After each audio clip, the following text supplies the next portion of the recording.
안녕하세요. 교과서에 다시 답을 달아보는 시간, 다시 답입니다. 남자 화장실과 여자 화장실의 칸수를 똑같이 하는 게 평등일까요? 오래 걸리는 쪽의 칸수를 늘려 기다리는 시간을 비슷하게 하는 게 평등일까요? 이런 의문이 생기는 이유는 평등의 여러 종류가 있기 때문이에요. 그럼 도대체 평등에 어떤 종류가 있는 건지 함께 알아볼까요?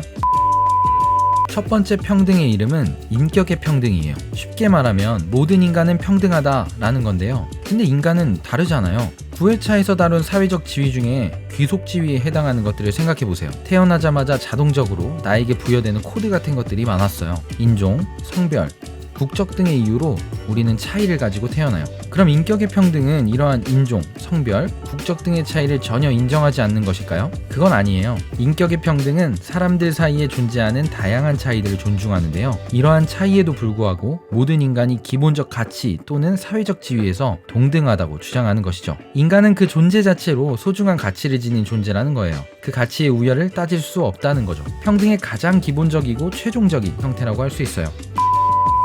두 번째 평등은 절대적 평등이에요. 절대적 평등은 무조건적인 평등을 의미한다고 보면 되는데요. 형식적 평등이라고도 불러요. 초등학교와 중학교의 의무 무상교육을 예로 들 수 있어요. 국민 모두가 차별 없이 교육을 받을 권리를 보장해주는 거죠. 기회의 평등을 의미하며 평등의 최대화를 지향하는 개념이에요. 그런데 이 절대적 평등에는 한 가지 약점이 있어요.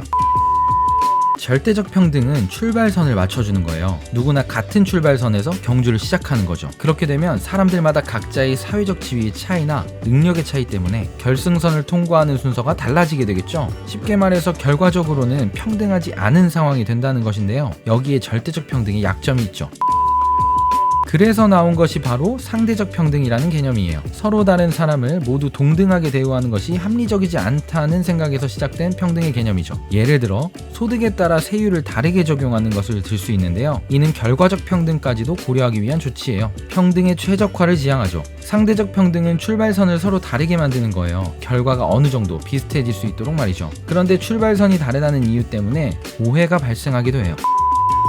사람들은 차이를 반영해 출발선을 다르게 하는 것에 대해 역차별이라고 말해요. 평등으로 가는 길목에 있는 가장 큰 오해의 언덕인데요. 이번에 좀 정리를 하고 갈게요. 공중 화장실을 예로 들어보죠. 남성과 여성의 신체 구조상 화장실 이용의 과정이나 절차가 조금 달라요. 상대적으로 남성에 비해 여성이 절차가 더 많고 시간이 더 오래 걸리죠. 그래서 사람이 붐비는 곳에 가보면 항상 남자 화장실은 줄이 없고 여자 화장실 앞은 길게 줄을 늘어선 것을 볼 수 있어요. 그래서 최근에는 남자 화장실에 비해 여자 화장실 칸수를 확대하는 추세예요. 일부 남성들은 이것이 역차별의 사례다라고 말하는데요. 그렇다면 여성의 화장실 칸수를 남성의 화장실 칸수의 1.5배로 늘리는 것, 이것은 역차별일까요? 평등의 추구일까요? 역설적이지만 평등을 위한 차별은 가능해요. 앞서 9회차에서 헌법은 어떤 차별에 대한 합리적 근거가 있는 경우 그러한 차별은 허용한다는 상대적 평등을 기초로 하고 있다고 했죠. 이러한 헌법 정신에 따르면 여성의 화장실 칸수를 남성의 1.5배로 해서 기다리는 시간을 어느 정도 맞추어 주는 것은 역차별이 아니에요. 오히려 우리가 소중히 여기는 평등의 가치를 추구하는 조치인 거죠. 여러 평등 중에서도 상대적 평등을 추구하는 조치예요. 우리나라는 자유민주주의 국가예요. 자유주의와 민주주의가 혼합된 형태의 사회 시스템을 선택하고 있죠. 하지만 시간이 지나면서 두 시스템 사이의 균형이 무너졌어요. 사람들은 민주주의 시스템에 비해 자유주의 시스템에 훨씬 더 익숙해졌죠. 대체로 자유주의 사회에서는 절대적 평등을 인정해요. 정치적이고 법률적이고 형식적인 평등을 강조하는 거죠. 절대적 평등에 익숙해진 사람들은 상대적 평등이 자유를 침해한다고 생각해요. 경쟁을 통해 남보다 더 좋은 결과를 얻는 것을 기대하기 어려워지기 때문에요. 우리 사회가 출발선을 동일하게 하는 정도까지는 성숙했다고 볼 수 있어요. 하지만 출발한 다음을 놓쳤죠. 그 결과 극심한 불평등이 중요한 사회 문제가 되었어요. 교육을 다시 예로 들어볼까요? 모두가 절대적 평등의 가치에 따라 초등학교, 중학교 의무교육을 받는다고 해보죠. 누구나 차별 없이 교육의 기회를 제공받을 수 있기는 해요. 그런데 이후에는 각자의 환경이나 능력에 따라 배움의 정도가 달라지게 돼요. 다 같이 손잡고 학교에 가면 뭐하나요? 교육의 목적은 학교에 다니는 것에 있는 게 아니라 배워야 할 것을 배우는데 그 목적이 있는 것인데 말이죠.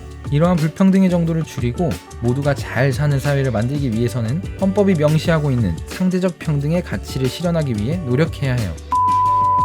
평등에는 세 가지 종류가 있었어요. 첫 번째는 인간, 그 존재 자체의 평등을 뜻하는 인격의 평등. 두 번째는 출발선을 맞춰주는 절대적 평등. 세 번째는 비슷한 도착을 위해 출발선을 조정하는 상대적 평등이었죠. 지금까지는 절대적 평등을 중요하게 생각하는 자유주의적 평등관이 더 주목을 받아왔는데요. 이러한 절대적 평등은 불평등을 더욱 가중시키는 결과를 낳았어요. 이제는 더 좋은 사회를 만들기 위해 상대적 평등을 어떻게 확대하면 좋을지 깊이 고민해봐야 하지 않을까요? 그렇게 되면 우리가 서로 다른 사회적 지위에 따른 차별로부터 더 자유로워질 수 있을 테니까요. 다음 시간에는 역할 갈등에 대해 다룰 예정이에요. 궁금한 내용이 있거나 보충할 내용, 반박할 내용, 무엇이든 의견이 있다면 언제나 댓글 달아주세요. 생각의 감칠맛 다시다. 다음 주에도 함께 해주실 거죠? 다음 영상의 퀄리티를 올리는 데에는 여러분의 구독과 팔로우만 한 게 없습니다. 구독, 팔로우, 그리고 좋아요 부탁드릴게요.